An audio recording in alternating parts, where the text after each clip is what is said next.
ഇനി ഗായത്രി ജയിച്ചില്ലല്ലോ. മന്ദിനെ കണ്ടപ്പോൾ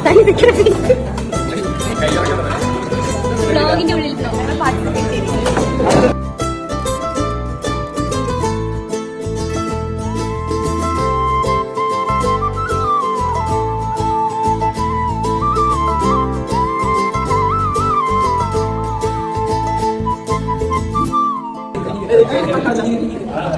ചെസ്റ്റ് പീസിന് വേണ്ടി അടി ഉണ്ടാക്കുന്ന രണ്ടുപേരും.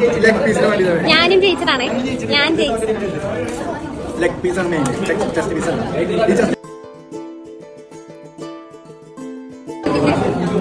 ഒന്നും പറയാല. നമ്മളെന്താ വെച്ചാല് എന്നെ പറ്റി എന്തെങ്കിലും ജയിച്ച ടീം ജയിച്ചവരുണ്ട്, പിന്നെ അല്ലാത്ത ഗെയിംസ് ജയിച്ചതിന്റെ സ്വന്തം ടീമുകളുണ്ട്.